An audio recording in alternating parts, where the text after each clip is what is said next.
साहब, ये आपका चश्मा ये गिर गया था यहाँ। ओ भाई साहब।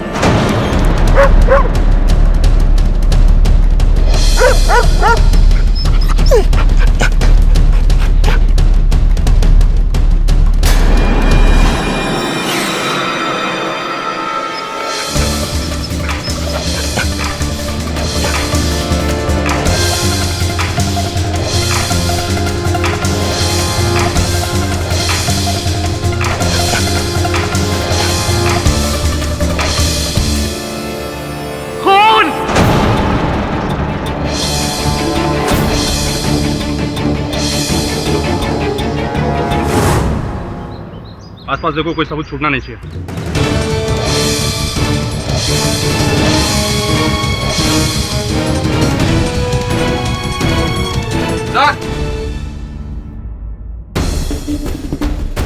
ये गन यहाँ पर पड़ी मिली थी। इसका लाइसेंस नंबर चेक करो और देखो किसके नाम पे रजिस्टर्ड है। सर इस अन्य आदमी के सिवा कोई गवाह नहीं यहाँ पे। भागते वक्त खूनी से टकराया था शायद। तो तुमने खून होते हुए देखा है? नहीं, वो टकराया था मुझसे हड़बड़ी में। खूनी तुमसे टकराया था? अब पता नहीं, शायद। क्या कर रहे हो यहाँ तुम? क्या नहीं तेरा काम हो रहा है यहाँ? चलो यहाँ से, उसको भगाओ इधर से। क्या बोलना, जल्दी बोलो। क्या? सर ये आदमी गूंगा और बहरा है, ना ही कुछ बोल सकता ना ही सुन सकता। तुमने कुछ देखा है? क्या देखा है?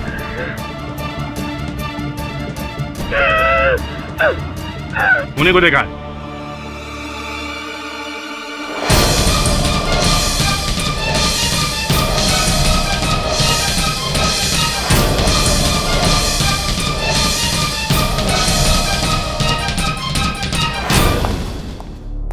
तो बंदूक का डिटेल्स मिल गए, ये उनका फोटो।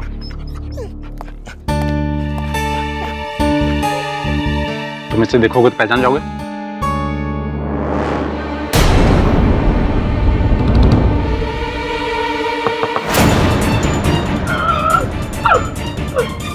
यही था। तुम उसे टच करोगे पहचान जाओगे? जी हाँ। हवलदार, गाड़ी निकालो। Good morning sir. Morning, how are you? Very well sir.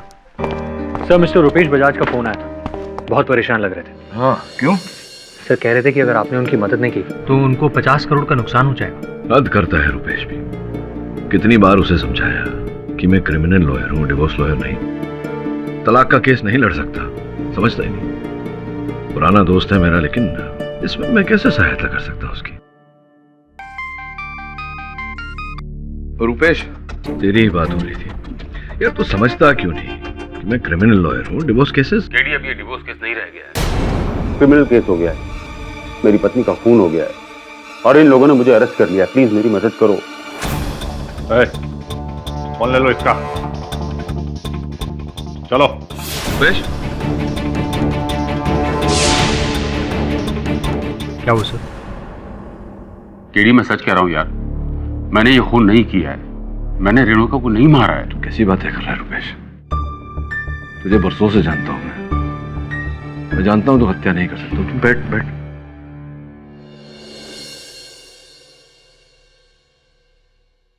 देख अब्बा, तुझ पर आरोप तो लगाया गया है, मुकदमा तो लड़ना पड़ेगा। तू चिंता मत कर। मैं जानता हूं निर्दोष है, मैं साबित भी करूंगा अदालत में। लेकिन मुकदमा लड़ने के लिए मुझे जानकारी चाहिए। ये बता कि अचानक ये लड़की तेरे जीवन में आई कैसे? तू तो जानता है केडी, ये मेरी दूसरी शादी थी। मोहिनी के मरने के बाद मैं एकदम अकेला हो गया था और अपने आप को पूरी तरह काम में मसरूफ कर लिया। ये बिजनेस एम्पायर खड़ा किया, 10 साल अकेला रहा। फिर अचानक एक दिन ऑफिस की पार्टी में मेरी मुलाकात रेणुका से हो गई।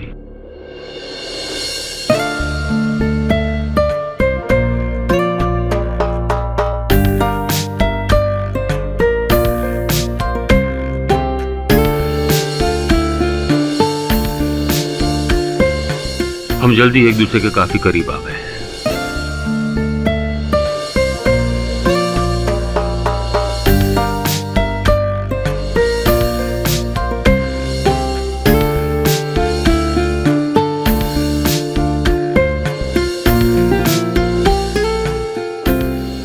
जल्दबाजी में ही हम दोनों ने एक दूसरे से शादी कर ली।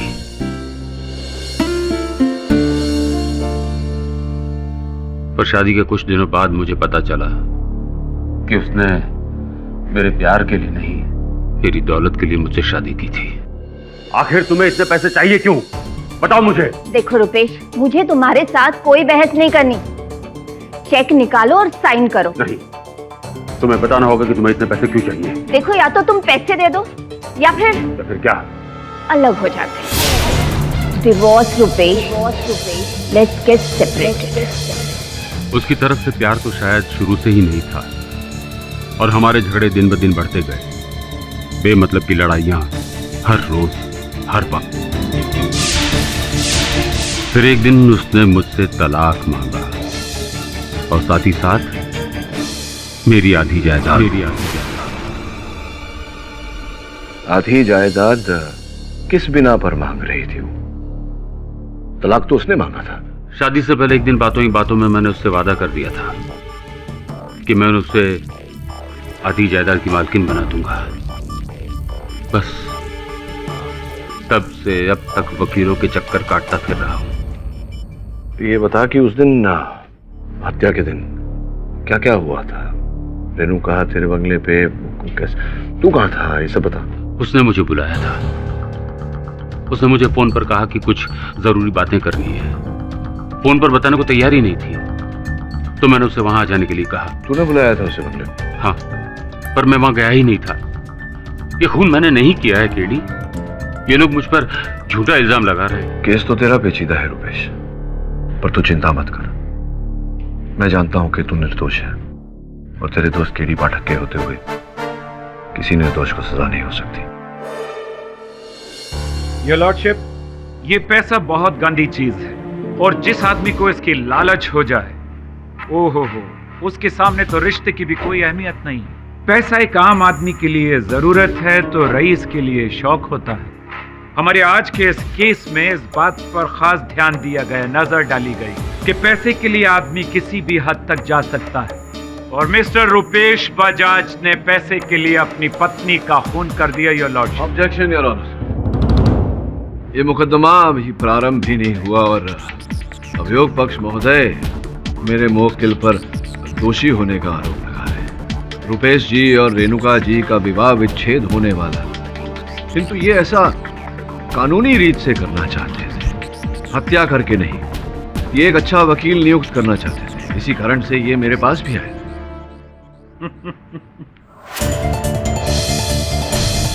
ये वो हथियार है, रजिस्टर्ड हथियार, जिससे कि वो कत्ल हुआ है और ये हथियार जनाब रुपेश बजाज साहब के नाम रजिस्टर्ड है। राइट हुजूर, मेरे पास ये कुछ सबूत हैं, ये कागजात हैं जिस पर इनकी उंगलियों के निशानात भी पाए गए हैं इस हथियार पर। ये मैं आपकी नजर करता हूं। ये मेरा ही रिवॉल्वर है, पर मैं नहीं जानता कि ये मौका वारदात पर कैसे पहुंचा। एक बार मेरी गाड़ी में से सामान चोरी हुआ था, तो उसके बाद से मैं ये सिक्योरिटी के तौर पर रखने लगा हूं, लेकिन आज तक कभी इस्तेमाल नहीं किया। योर ऑनर, इनका रिवॉल्वर घटनास्थल पर कैसे पहुंचा इसके तो अनेक रास्ते में निकाल सकता हूं। तो ओके, एक मिनट। तो फिर जनाब केडी साहब, इसके बारे में आप क्या कहेंगे? योर ऑनर, ये रुपेश जी के बंगले की चाबियां हैं जहां पर रेणुका जी का खून हुआ था। क्यों रुपेश जी, ये आपके बंगले की चाबियां हैं ना? जी हाँ, ये मेरे ही बंगले की चाबियां हैं, पर मैं बहुत महीनों से वहां गया नहीं हूँ, पता नहीं कहाँ रखी थी। योर ऑनर, रुपेश जी का पूरा ध्यान इनके काम में रहता था। ये छोटी छोटी चीजें, चाबी कहाँ गई, चाबी कहाँ रखी हैं, गाड़ी कहाँ पार्क की, ये अक्सर भूल जाया करते थे। और इस बात की पुष्टि करने के लिए मैं रुपेश जी की सेक्रेटरी लीसा को कटघरे में बुलाने की अनुमति चाहता हूँ। अनुमति है।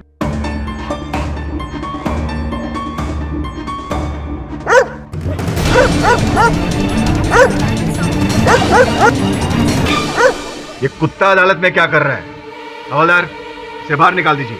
योर ऑनर, ये मेरा है, मैं देख नहीं सकता ना, तो यही मेरा सहारा है, लेकिन ये पूरी तरह ट्रेंड है मेरे साथ रहने के लिए। योर ऑनर, ये इस केस का बहुत ही महत्वपूर्ण गवाह है। इसलिए मैं आपसे दरख्वास्त करता हूं कि प्लीज मुझे इसका मतलब ये हुआ कि जब तक ये रहेंगे तब तक ये कुत्ता भी रहेगा। मैं इसे संभाल लूंगा, कोई परेशानी नहीं होगी। इसे यही रहने दीजिए प्लीज। और अगर परेशानी हुई तो मैं दोबारा बर्दाश्त नहीं करूंगा। कार्रवाई आगे बढ़ाइए। रीजा जी, आप रुपेश जी की सेक्रेटरी हैं। कैसे बॉस हैं रुपेश जी? बहुत अच्छे हैं। 15 इयर्स का वर्क एक्सपीरियंस है मेरे पास, लेकिन मेरे इंटायर करियर में इनके जैसा अच्छा बॉस मैंने कभी नहीं देखा। कभी किसी से ऊंची आवाज में बात नहीं की, कभी कोई बदतमीजी नहीं। सुना है कि इन्हें और इनकी स्वर्गीय धर्मपत्नी को अभी ने मिलाया था इन दोनों को। जी, यही मुझसे बहुत बड़ी गलती हुई। रेणुका बहुत खुदगर्ज थी, मुंह पे कुछ और पीठ पीछे कुछ और। नहीं मतलब फिर कैसे जानती थी आप इनकी स्वर्गीय धर्मपत्नी को? वो एक्चुअली मैं और रेणुका एक पीजी में साथ रहते थे। वो तभी एक स्ट्रगलिंग मॉडल थी। कुछ ही दिन में हम दोनों की दोस्ती हो गई और फिर दोस्ती में रेस्टोरेंट्स, डिस्को, पार्टीज, कॉफी वगैरह। सहेली थी आपकी रेणुका। तो रेणुका को रुपेश जी से आपने कब मिलाया, कैसे मिलाया? एक्चुअली एक शाम हमारे ऑफिस में पार्टी थी। रेणुका उस दिन घर पे थी तो मैंने सोचा उसे भी ले चलती हूँ। बॉस ने रेणुका को देखा और देखते ही उनसे प्यार करने लग गए और देखते देखते दोनों की शादी हो गई।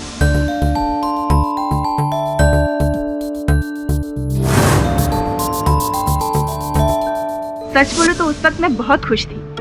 मेरे बॉस और मेरी best friend, it's such a great feeling. Your witness prosecution.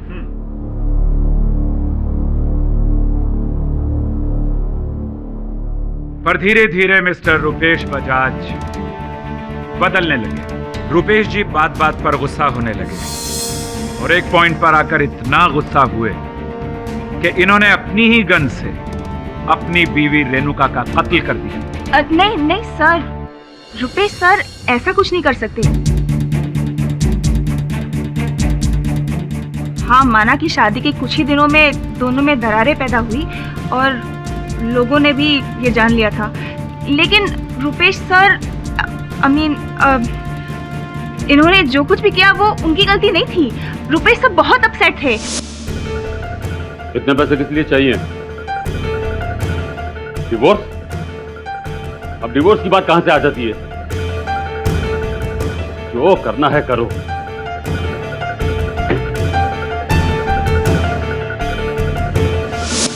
आपका क्या मतलब है कि आप कुछ नहीं कर सकते? वो औरत मेरी आधी जायदाद मुझसे छीनना चाहती है। पर सर, आप ही ने तो उन्हें यह हक दिया है। यह एग्रीमेंट आप ही ने तो साइन किया है। वो एक छोटी सी गलती थी और एक छोटी सी गलती की इतनी बड़ी सजा नहीं हो सकती। पूरे 50 करोड़ की बात कर रहा हूं मैं, कुछ करो। आई एम सॉरी, अब तो कुछ नहीं हो सकता। लगता है केडी के अलावा और कोई कुछ नहीं कर सकता मेरे लिए। योर ऑनर, शादी के कुछ ही दिनों बाद मिस्टर बजाज परेशान रहने लगे। इन्हें ऐसा महसूस होने लगा कि रेणुका ने इनसे शादी की है इनके पैसे के लिए और पैसे ये देना नहीं चाहते थे। फिर इन्हें यह भी महसूस होने लगा योर ऑनर कि अगर तलाक हो गया तो हर महीने भारी रकम रेणुका को खर्चे के लिए देनी पड़ेगी। इसलिए इन्होंने उस तकलीफ को जड़ से ही खत्म कर दिया, यानी रेणुका का कत्ल कर दिया। नहीं, ये सच नहीं है। माना कि मैं उसके साथ खुश नहीं था, मगर मैंने उसका खून नहीं किया। मिस्टर बजाज, आप चुप रहिए। जब पूछा जाए तभी बोले। ये लॉर्डशिप, मैं इन्हीं के ऑफिस के पियन मिस्टर मयूर को यहां बुलाना चाहूंगा। इजाजत है।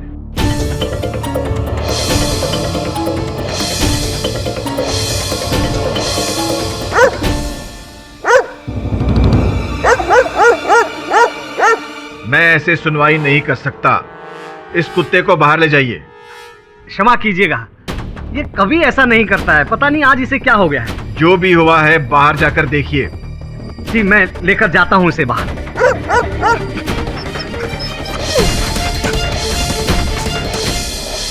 मयूर। जी सर। कत्ल से एक दिन पहले तुम ऑफिस गए थे? जी, वैसे तो मैं रोज 6 बजे तक घर निकल जाता हूँ, लेकिन उस दिन कुछ काम ज्यादा आ गया था तो मैं उस दिन ऑफिस में ही रुक गया था। अच्छा मयूर, उस दिन ऑफिस में कोई ऐसी खास घटना हुई थी? जी, मुझे अपना काम करते करते ऑफिस में कुछ ज्यादा देर हो गई थी। लगभग सभी लोग ऑफिस से जा चुके थे। उसके बाद नहीं, कोई जरूरत नहीं ऑफिस से घर पे आने की। मैं अपनी चीजों पर तुम्हारा साया भी पड़ने देना नहीं चाहता हूँ। नहीं, आखिरी बार। ओके ठीक है, मट के बंगले पर आ जाओ 3 साढ़े 3 बजे। चाबियां तो तुम्हारे पास भी हैं।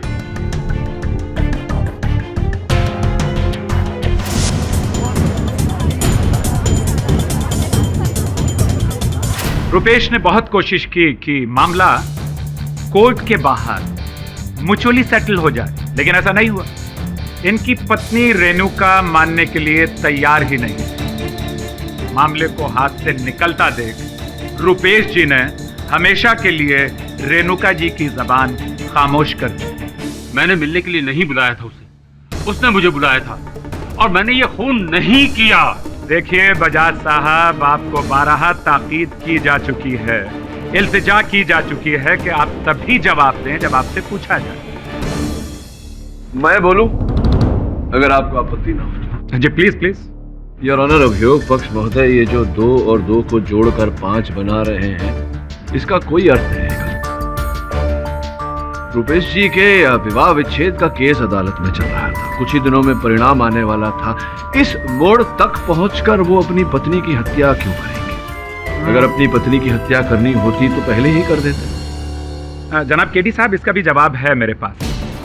मैंने अभी अभी अदालत को बताया और पहले भी बता चुका हूं कि इन्होंने 12 ये कोशिश की कि अपनी पत्नी से सुलह कर लें, लेकिन मामला सुलझ नहीं रहा था। मामले को उलझते देख योर ऑनर, बजाज साहब ने अपनी पत्नी को खत्म करने के लिए बहुत ही घटिया तरीके का इस्तेमाल किया। कुरैशी साहब, एक बात बताइए जी, क्या मेरे मुवक्किल के मुख पर मूर्ख लिखा हुआ है? मैं पूछ रहा हूँ क्योंकि अगर इन्हें हत्या करनी होती तो ये क्यों अपनी पत्नी को अपने ही घर बुलाते, उनकी हत्या अपनी ही लाइसेंस रिवॉल्वर से करते ताकि सारे साक्ष्य इनके विरुद्ध संकेत दें। लेकिन अक्लमंद लोग ही कभी कभी बेवकूफाना हरकत किया करते हैं केडी साहब। वैसे फॉर योर काइंड इंफॉर्मेशन, मेरे पास 2 बड़े पुख्ता सबूत हैं जनाब। अदालत से मैं गुजारिश करूंगा कि 2 ऐसे गवाहों को मैं बुलाना चाहूंगा जो कत्ल के वक्त वहां मौजूद थे जहां बजाज साहब अपनी बीवी का कत्ल कर रहे थे। पहले गवाह संतोष कुमार। सर, वो मैं बंगले के बाहर बस स्टॉप पर खड़ा था। अचानक गोली चलने की आवाज आई। टफी मेरे को उस तरफ लेकर गया और इसी हड़बड़ाहट में मैं उस आदमी से टकरा गया। संतोष, कुछ याद आता है कैसा था वो आदमी? मतलब उसका शरीर, क्या बनावट, क्या कैसा था? जी हाँ, वो हट्टा कट्टा था। योर ऑनर, इनके विवरण के अनुसार तो वो व्यक्ति मैं भी हो सकता था। हट्टे कट्टे सैकड़ों लोग हैं इस शहर, कोई भी हो सकता था। वेल केडी साहब, मेरे पास एक और भी सबूत है। एक मिनट संतोष, जब तुम उनसे टकराए हट्टे कट्टे आदमी से, उसने क्या पहना हुआ था? कहीं कोई बात याद आती है कि क्या था उसके शरीर पर? जी, वो उस दिन, हाँ, उन्होंने सूट पहना हुआ था। Just a moment.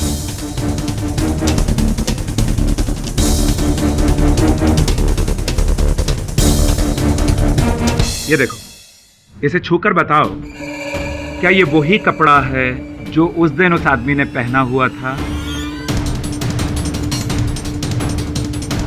जी हाँ, यही कपड़ा था। यकीनन? जी हाँ, मैं अंधा हूं, देख नहीं सकता, लेकिन एक बार कुछ सुन लिया, सूंघ लिया और महसूस की हुई किसी भी चीज को मैं कभी नहीं भूल सकता।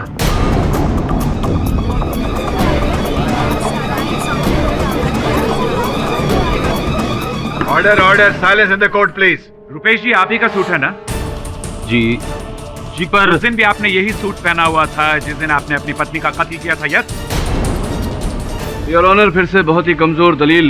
इस कपड़े के थान में से ऐसे सैकड़ों सूट बने होंगे। जी केडी साहब, एक और पुख्ता सबूत है मेरे पास। संतोष, तुमने अपने बयान में कहा था कि उन्होंने खास तरह की परफ्यूम लगाई हुई थी। क्या परफ्यूम थी? जी हाँ, एंजल परफ्यूम का एक्वा फ्रेश वर्जन था वो। जज साहब, अब मैं लीजा से कुछ सवाल करना चाहूंगा। लीजा, ये रुपेश जी को एक अजीब आदत है। तुम तो इनके साथ काम करती हो, तुम्हें तो पता होगा ये परफ्यूम के बारे में कुछ अजीब सी आदत है इनकी। जी, एक्चुअली रुपेश सर को भूलने की आदत है। कभी कभी एब्सेंट माइंडेडली वो अपनी बीवी का परफ्यूम लगाकर ऑफिस आ जाते थे। योर ऑनर, एक हट्टा कट्टा आदमी ऐसा ही, मेरा मतलब है वैसा ही मटेरियल पहने हुए, वैसा ही परफ्यूम लगाए हुए इन्हीं के बंगले से खून करके भागता है।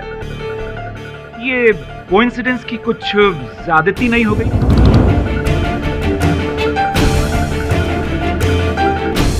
Thank you very much Lisa, thanks a lot. Your honour, अगर प्रोसिक्यूटर साहब को आपत्ति नहीं है तो मैं संतोष जी को एक बार कटघरे में बुलाकर उनसे प्रश्न करना चाहूंगा। अनुमति है।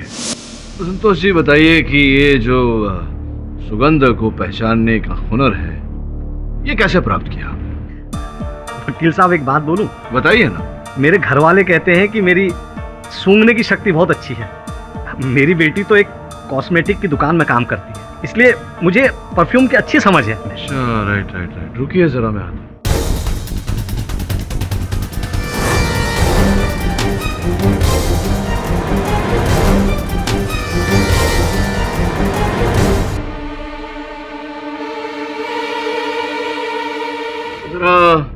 ये सूंघकर पहचान के देखिए, ये वही है जो उस दिन उस व्यक्ति ने लगाया था जो आपसे टकराया था? वकील साहब, आप ना मुझे फंसा रहे हैं। ये वो नहीं है, ये तो कूल कंफर्ट का हॉट एंड स्पाइसी वाला परफ्यूम है। अरे क्षमा कीजिएगा, भूल हो गई मुझसे। ये वाला है, देखिए, ये वाला ही है ना? ये भी नहीं है जी, ये एक्वा फ्रेश वर्जन ही है, लेकिन दूसरी कंपनी का है।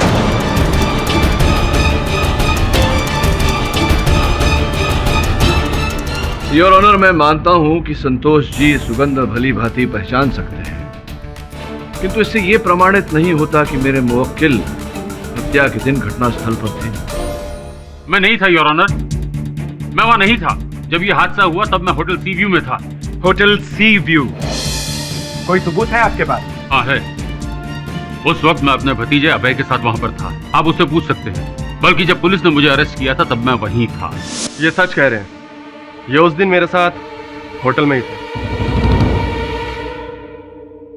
अभय, जरा दिमाग पर जोर डालकर सोचो कि उस दिन 3 से 3:30 बजे के दरमियान तुम्हारे अंकल तुम्हारे साथ होटल के कमरे में थे या नहीं? वो एक्चुअली उस दिन मेरे को मेरी फ्रेंड का फोन आया था, तो 2:30-3 बजे के करीब मैं उससे मिलने चला गया। उस टाइम अंकल रूम में अकेले थे। जैसे मैंने कहा था योर ऑनर, इस बात का कोई सबूत नहीं है कि अभय के जाने के बाद मिस्टर रुपेश होटल के कमरे में थे या नहीं। हो सकता है कि चुपके से अपने बंगले में जाकर अपनी पत्नी का खून करके वापस होटल के कमरे में आ गए।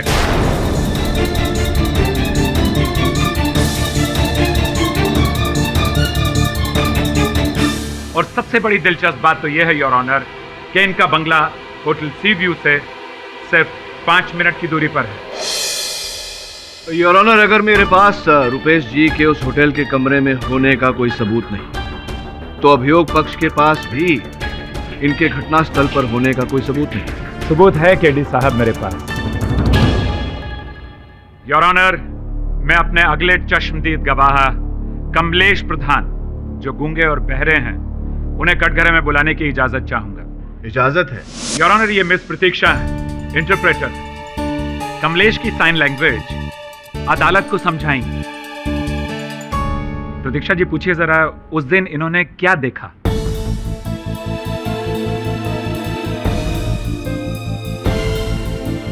मैं घर जा रहा था और मेरे शूज की लेस खुल गई थी।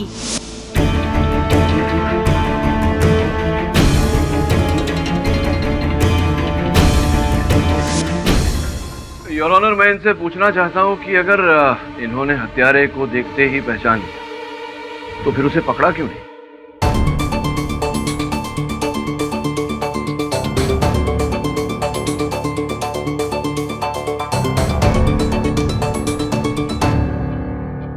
मैं जब जूते की लेस बांध रहा था तब मैंने बंगलों के अंदर एक आदमी को जाते हुए देखा, सूट पहने हुए।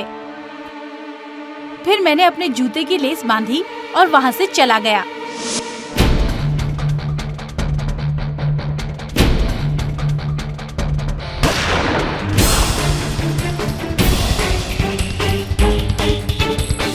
योर ऑनर, ये सारा का सारा हादसा लगभग 2 मिनट के भीतर हुआ। कमलेश ने इन्हें बंगले के अंदर जाते हुए देखा। वो पलटकर जाने लगा कि तभी गन फायर हुआ और वहां मौजूद रेणुका जी की गोली लगने से मौत हो गई। गोली की आवाज सुनकर संतोष बंगले के अंदर भागा। भागते हुए खूनी से टकराया जो भाग रहा। योर ऑनर, कहानी अच्छी है।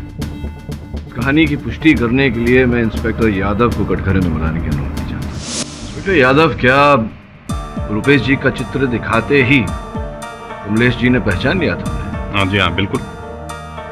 प्रश्न यहाँ ये उठता है कि आपने स्केच क्यों नहीं बनवाया? आपने चित्र मिलने की प्रतीक्षा क्यों की? जी, हमने प्रतीक्षा बिल्कुल नहीं करी, बल्कि तुरंत स्केच आर्टिस्ट को हम बुलाए और स्केच बनवाने लगे।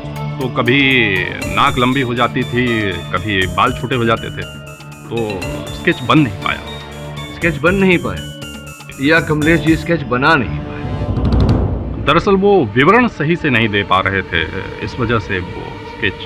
समझ गया। Point to be noted your honour, जो विवरण कमलेश जी दे रहे थे वो उचित नहीं था, जबकि कमलेश जी कह चुके हैं कि उन्होंने स्पष्ट रूप से हत्यारे को देखा, किंतु वो विवरण देकर उनका स्केच नहीं बना। प्रश्न ये उठता है कि चित्र को देखकर जो पहचान उन्होंने की है उस पर कैसे विश्वास किया जाए। आपकी अनुमति हो तो मैं कमलेश जी को एक बार फिर कटघरे में बुलाना चाहूंगा। अनुमति है।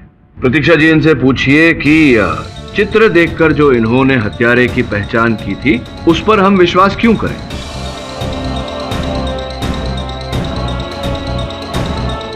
क्योंकि मुझे पूरा यकीन है कि ये वही है और ये वही है।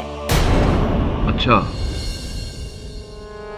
इनसे पूछिए कि इन्होंने स्पष्ट रूप से देखा था उस दिन इन्हें ही? हाँ। इन्होंने देखा था कि उस दिन वो व्यक्ति चश्मे पहने हुआ था कि नहीं? तो किस प्रकार के चश्मे पहने थे उस व्यक्ति ने? बड़ा चश्मा था और उसमें फ्रेम नहीं था। धन्यवाद, आप बैठिए। योर ऑनर, इस घटना को मैं अभी एक आकृति के द्वारा समझाना चाहूंगा। Permission granted. योर ऑनर, ये रुपेश जी का बंगला है। ये बंगले का मेन गेट, बंगले के मेन गेट के पास बस स्टॉप है जहां पर संतोष जी खड़े थे अपने कुत्ते के साथ। कमलेश जी यहां से आ रहे थे और संभवतः इसी गेट से उन्होंने हत्यारे को अंदर जाते देखा।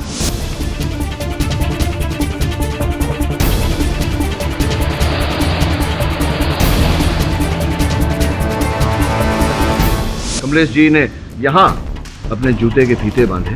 इसी समय संतोष जी जो यहां खड़े थे उन्होंने गोली चलने की आवाज सुनी।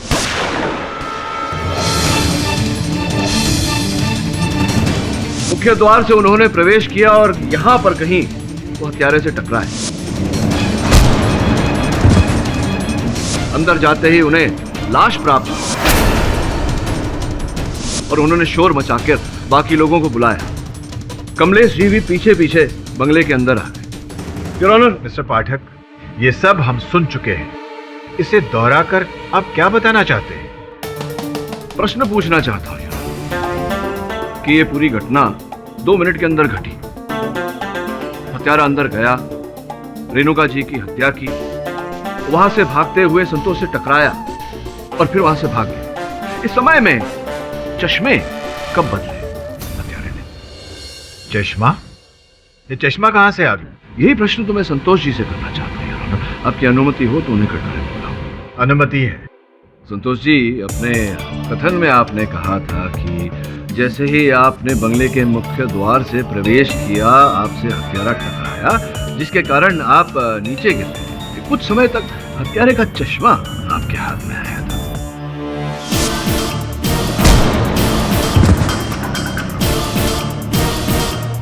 भाई साहब, ये आपका चश्मा ये गिर गया था यहाँ। ओ भाई साहब, आपके कथन में आपने ये भी कहा था कि आप देख नहीं पाते, किंतु जिस चीज को एक बार आप महसूस कर लेते हैं, छू लेते हैं, उसे आप याद रखते हैं। जी बताइए, वो चश्मा कैसा था? आकार प्रकार कैसा था? जी, वो बड़े साइज का था, वो चौकोर होता है ना, वैसा।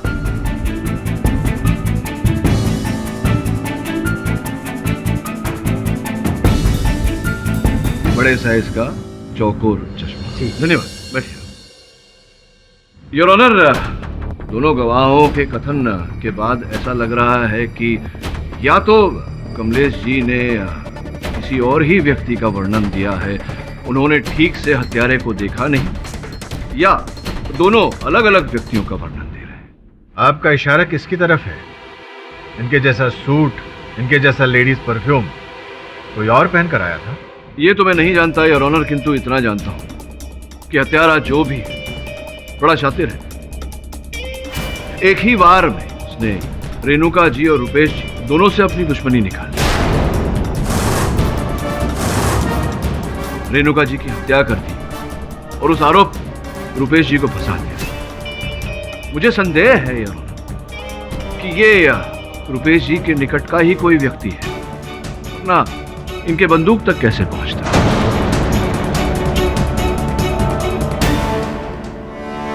रुपेश जी, आप ही बताइए, कौन ऐसा व्यक्ति है जो आपकी आदतों के बारे में जानता हो, जिसे आपकी दिनचर्या योजनाओं के बारे में जानकारी रही? कौन हो सकता है ऐसा आपके निकट का? इस शहर में तो ऐसा कोई नहीं है। हाँ, मेरा भतीजा अभय और नम्रता है बस। और ऑफिस में सुनील पुरी मेरे करीबी है। सुनील पुरी जी, अच्छा। और रेणुका जी के निकट का कोई व्यक्ति, संबंधी, सहेली, मित्र? उसका कोई नहीं था। इनफैक्ट वो कभी अपने परिवार के बारे में कोई बात भी नहीं करती थी। मुझे तभी शक हो जाना चाहिए था। प्यार में ऐसा अंधा हो गया कि सही गलत की समझ ही नहीं। योर लॉर्डशिप, केडी साहब अभी तक किसी और को शक के दायरे में नहीं ला सके हैं और रुपेश को भी बेगुनाह साबित नहीं कर पाए। तो फिलहाल रेणुका के कत्ल का आरोपी हम रुपेश को ही मानेंगे।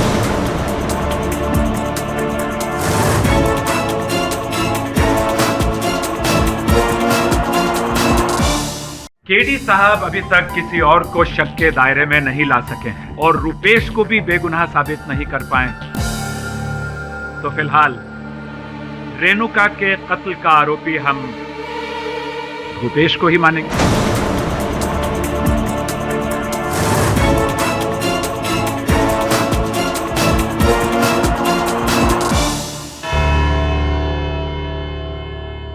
केस की पेचीदगी को समझते हुए यह अदालत मिस्टर पाठक को सबूत इकट्ठा करने के लिए 2 दिन का वक्त देती है। तब तक के लिए यह अदालत मुलतवी की जाती है।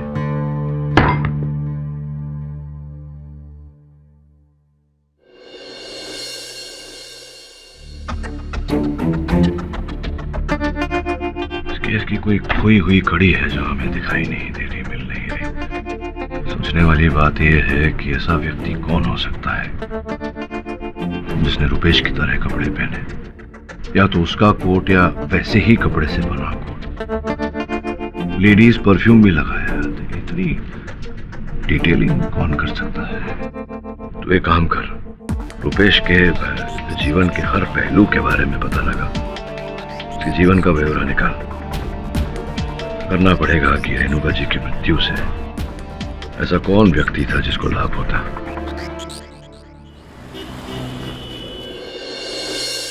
हाय, मेरा नाम वरुण है। मैं मिस्टर केडी पाठक असिस्टेंट। हेलो सर, मैं आपकी क्या मदद कर सकता हूँ? मुझे ऑफिस की हर चीज़ चेक करनी है। जी बिल्कुल, ये सर का केबिन है, आप जो चाहे चेक कर सकते हैं। आइए प्लीज़। Thank you.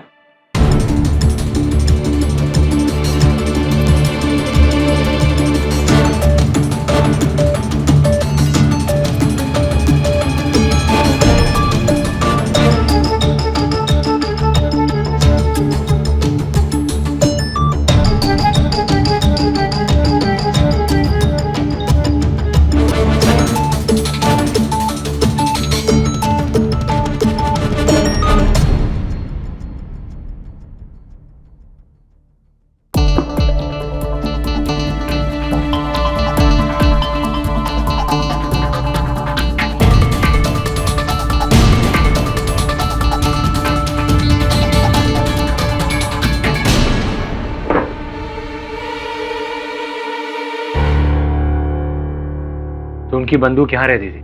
जी। इसे लॉक करके नहीं रखते थे? अभी भी खुला हुआ? जी नहीं।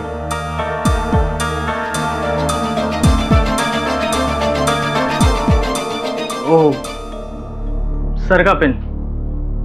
Nice pen.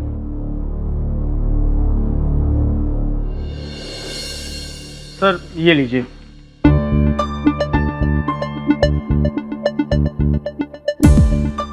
इस लिस्ट में सारे ऊपर से नीचे तक हर कर्मचारी के नाम और नंबर है। जी, सारे के सारे। अच्छा मिस्टर पुरी, मुझे एक बात बताइए, ऑफिस में वो कौन लोग थे जो मिस्टर बजाज की दिनचर्या के बारे में बहुत अच्छी तरह से जानते थे? मेरा मतलब ये है कि वो कब आते थे, कब जाते थे, किससे मिलते थे, कौन से डोर में क्या कहाँ रखते थे? सर, किसी एक व्यक्ति के बारे में इशारा करना तो बहुत मुश्किल है, क्योंकि मिस्टर बजाज कभी भी किसी चीज़ को कहीं भी रखकर भूल जाते थे, इसलिए सारे ड्रॉवर्स खुले रहते हैं। एक चीज़ को ढूंढने के लिए 10 जगह चेक करना पड़ता है। अब इसे ही देखिए ना, ये सब होने के 2 दिन पहले ही मिस्टर बजाज पूरी ऑफिस पर चिल्लाने लगे कि उनका पेन कहाँ गया। दरअसल ये पेन बहुत महंगा है, उनके एक दोस्त ने उन्हें प्रेजेंट किया था, और देखिए ये मिला भी तो सर के ड्रॉवर में। इसका मतलब ये हुआ कि उनकी चीज़ तक ऑफिस का कोई भी इंसान बहुत आसानी से पहुंच सकता था? जी। अच्छा, ऑफिस में कोई ऐसा इंसान जो उन्हें नापसंद करता था? मेरा मतलब मिस्टर बजाज ने किसी पर चिल्लाया हो या डांटा हो, कोई इंसान जो नाराज हो, उनसे बदला लेना चाहता हो? मेरा मतलब मिस्टर बजाज ने किसी पर चिल्लाया हो या डांटा हो, कोई इंसान जो नाराज हो, उनसे बदला लेना चाहता हो? बिल्कुल नहीं सर, मिस्टर बजाज कभी किसी के साथ बदतमीजी से पेश ही नहीं आए। इसलिए आप देखेंगे कि जितने भी कर्मचारी इस कंपनी को ज्वाइन किए हैं, आज तक वो यहीं टिके हुए हैं। ऐसे बॉस इस दुनिया में कहाँ मिलते हैं?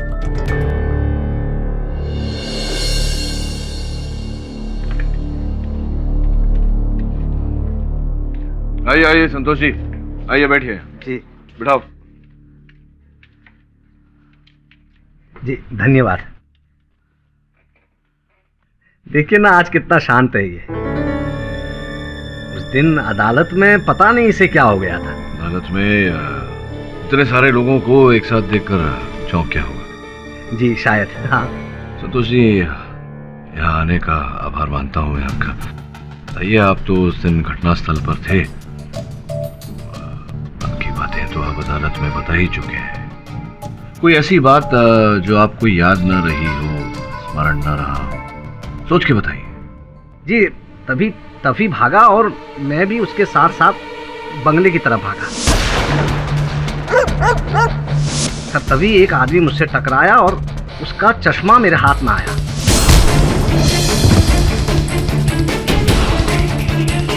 मैंने उस आदमी को उसका चश्मा लौटाया और मैं लाश की तरफ चला गया।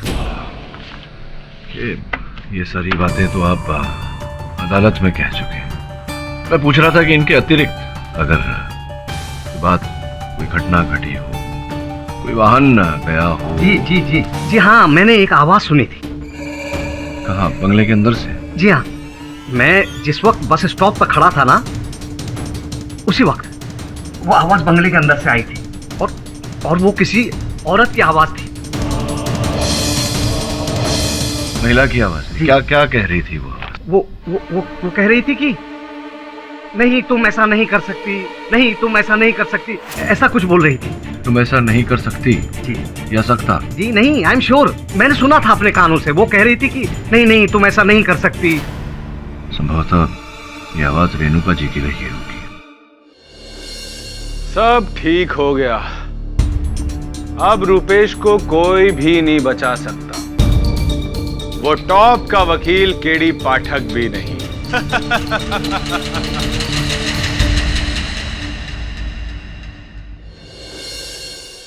हम जिस आदमी का पता लगाने की कोशिश कर रहे हैं वो आदमी नहीं, औरत है। तो संतोष जी के अनुसार उन्होंने संभवतः रेणुका को ये कहते सुना, तुम ऐसा नहीं कर सकती। इसका सीधा सीधा अर्थ ये निकलता है वरुण, कि वहां बंगले के अंदर कोई पुरुष नहीं था, महिला थी। संभवतः यही वो खोई हुई कड़ी है जिसे हम ढूंढ रहे थे।